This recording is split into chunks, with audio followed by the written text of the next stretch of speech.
80 మంది శిశువుల విక్రయం, పిల్లలు లేని దంపతులతో సృష్టి చెలగాటం. ఒక్కొక్కటిగా వెలుగులోకి. డాక్టర్ నమ్రత అరచకాలు, సరోగసి పేరుతో నయవంచన, అడ్డగోలుగా శిశు విక్రయాలు, పిల్లల అంతర్రాష్ట్ర అక్రమ రవాణా ముఠాలతో లింకులు, 25 కోట్ల దాకా సృష్టి మోసాలు. పోలీసుల దర్యాప్తులో వెల్లడి. నమ్రత ఆమె కొడుకు జయంత్ కృష్ణ బ్యాంక్ ఖాతాల స్తంభన. నమ్రతపై గైనకాలజిస్టు ఫిర్యాదు. 8కి చేరిన సృష్టి మోసాల కేసులని. దీంతో పాటుగా సగానికి పైగా సంతాన సౌఫల్య కేంద్రాల్లో లోపాలట. గ్రేటర్ హైదరాబాద్లోని ఫర్టిలిటీ కేంద్రాల్లో ముగిసిన తనిఖీలు. నోటీసులకు రంగం సిద్ధం. ఇక రాష్ట్ర వ్యాప్తంగా తనిఖీలని వార్త కథనం వచ్చింది, మర్చిపోకండి. ఇక రాష్ట్ర వ్యాప్తంగా తనిఖీలు అన్నికి చేయలే అన్నట్టు.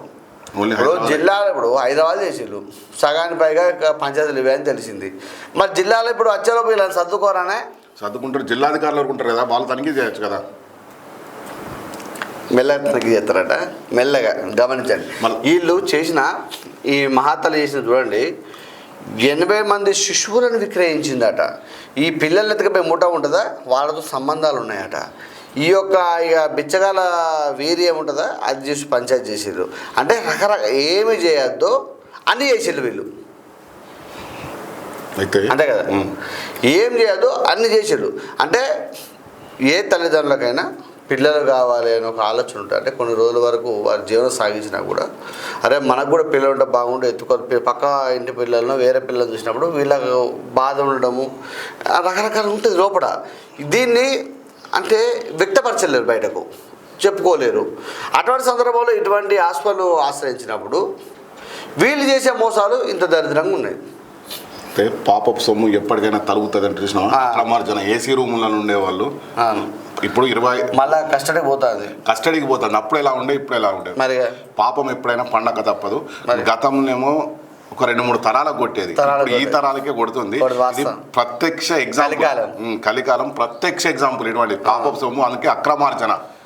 చూడు, ఇక్కడ పిల్లలని దంపతులకు టెస్ట్ ట్యూబ్ బేబీ సరోగసి ద్వారా పిల్లలు కలిగేలా చేస్తారని నమ్మించిన నమ్రత వారు సరోగసికి ఒప్పుకోవాల కౌన్సిలింగ్ ఇచ్చేదట. ఆ తర్వాత సంబంధ దంపతుల నుంచి సేకరించిన వీర్యం అండాన్ని మరో మహిళ గర్భంలో పెంచుతున్నట్టు నమ్మించిందట. ఇందుకోసం 30 నుంచి 40 లక్షల వరకు వసూలు చేసేదట. అందరితో ఆగకుండా 9 మాసాలు పూర్తయ్యే వరకు సరోగసి మహిళ ఆరోగ్యం, వైద్య ఖర్చులు, నిర్వహణ, పోషకాహారం వీళ్ళు పలు రకాల కారణాలు చెప్పి అదనంగా దండుకునేదని దర్యాప్తు అధికారులు గుర్తించారట. హైదరాబాద్ అంటే పైసలు ఉన్నోళ్ళే పోతారు, ఇక వాళ్ళ దగ్గర ఎంతైనా డబ్బులు పంచుతారు. దీనికోసం ఏం చేయాలి, అట్టుగా రూపాయలు సృష్టించేది అట, సెషన్ చేస్తామని చెప్పేదట. అమ్మకు మంచి ఆహారం తినకపోతే మంచి బిడ్డ ఉంటుందని చెప్పి అట్లా ఆహారానికి పోషక ఆహారం అందాలని అట్లా చెప్పాడు. అంటే దాదాపు 30-40 లక్షలు కాకుండా, అంటే డబ్బులు 30 లక్షలు అంటే దాదాపుగా అంటే ఒక్కొక్కరు 1 కోటి రూపాయలైనా 100 కోట్లు జమ చేసినట్టు. 9 మాసం మోసిన తల్లికి ఏమైనా ఇస్తారా అంటే లాస్ట్కి 20,000-30,000 చేతిలో పెట్టి ఏమి 20,000 ఇస్తుంది వీళ్ళు. అంటే ఇక్కడ నీకు అర్థమైతే లేదు, పెంచినట్టు నమ్మిస్తుంది కానీ 80 మంది శిశువులు విక్రయించింది వాస్తవమే. అది జరుగుతుంది, ఇది జరుగుతుంది. రెండోది ఏంటంటే ఈమె ఏదైతే ఇప్పుడు మనం మహిళ అంటారు చూసినా, ఇక లాస్ట్ పుట్టినాక మరి మీకు 12 బాబు ఇచ్చింది కదా, ఇవకు ఎంతో కొంత 2 లక్షలు 3 లక్షలు ఉంటుంది. ఏం చేస్తే ఎంబటే అలా మళ్ళీ 10 లక్షలు, మంచి బాబు ఎంత అందంగా ఉన్నాడు, ఎంత బాగున్నాడు అని చెప్పి 10 లక్షల రూపాయలు. మన ఆ బాబుని తీసుకుపోయి వీళ్ళు DNA టెస్ట్ చేయకపోతే బయటపడకపోయేది. అవును, ఆ బాబుకు ఆరోగ్యం బాగాలేక DNA టెస్ట్ క్యాన్సర్ ఎట్లా వచ్చింది ఏం కథ అని చూస్తే తప్ప ఇది బయట వాళ్ళే. ఎవరు ఎందుకు ఆలోచిస్తారు మీరు చెప్పండి? మీరు గమనించండి. తండ్రిదే వీర్యం, తల్లిదే గర్భాశయం, ఆ అన్నాన్ని పెంపొందిస్తాం, వేరే మహిళలు పెట్టి పెంపొందిస్తాం సరోగసి ద్వారా అని చెప్తే ఎవరైనా నమ్ముతారు, అంతే కదా. నీ దాని గర్భసంచి దాని ఏమంటారు, కొంచెం నీకు ఇబ్బందికరంగా ఉంది, నీ దాంట్లో కాదు ఇబ్బంది ఉన్నదమ్మా అన్నప్పుడు వేరే ఆలోచన పోతారు. దానికి కూడా ఏమైనా కౌన్సిలింగ్ ఇచ్చేది. అనేక ఆరోగ్య సమస్యల వల్ల కొందరికి వీలు కాకపోవచ్చు. అటువంటి వాళ్ళను, క్యాష్ ఉన్న వాళ్ళను క్యాష్ చేసుకునే వాళ్ళు. క్యాష్ ఉన్న వాళ్ళని క్యాష్ చేసుకోవడం మావాడు మంచి చెప్తాడు అప్పుడు ప్రాసపదాలు. అయితే వాస్తవానికి కూడా నేనేమని చెప్తున్నా అంటే, ప్రతి జిల్లాలో ఇవే పంచాయతీలు ఉన్నాయి. వాస్తవం మీరు గమనిస్తుందో, మంచిర్యాల జిల్లా నుంచి ఖమ్మం పోతారు, గమనించండి. మంచిర్యాల జిల్లా నుంచి ఖమ్మం పోతారు, ఆడ మంచిగా హాస్పిటల్ ఉందని. ఖమ్మం నుంచి ఇంకో జిల్లాకు పోతారు. అంటే మీరు గమనించండి. అంటే వాస్తవం శ్రీకాంత్ గారు, ఎవరి నమ్మకం వాళ్ళది. వాళ్ళకి ఎక్కడో అక్కడ పలానా హాస్పిటల్ మంచిగా ఉంది ఇక్కడ ఐతాల్లో అని చెప్తే, ఇక్కడ ఐతాల్లో అది అని చెప్తే ఇక్కడ నుంచి అక్కడ పోయిన వాళ్ళు కూడా ఉన్నారు. ఆధారాలు మా దగ్గర ఉన్నాయి వాస్తవానికి. ఇక వాళ్ళు పేరు చెప్తే బాధపడతారు కానీ మన తెలిసిన వాళ్ళే పోయినారు వాస్తవానికి. నేను ఇక్కడ లేవు అనే అంటే ఆడ బాగుంటుందట అని చెప్పిన సందర్భం ఉంది. అంటే ఎంతో మందికి సక్సెస్ రేట్ ఎక్కువ ఉంది అక్కడ.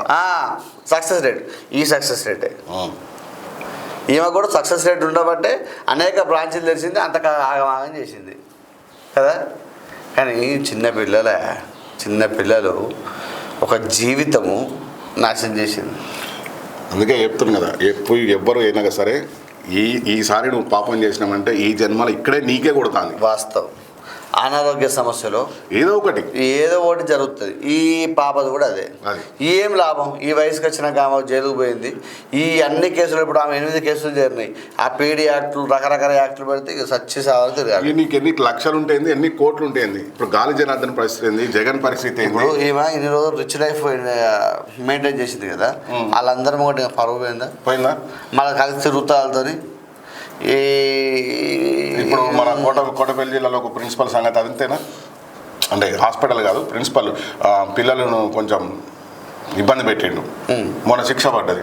లక్షపేట కోర్టు నుంచి జైలుకు తరలించారు. ఇప్పుడు నీ క్యాడర్ ఏంది, ప్రిన్సిపల్ క్యాడర్. ఇవాళ నీ పరిస్థితి ఏంది?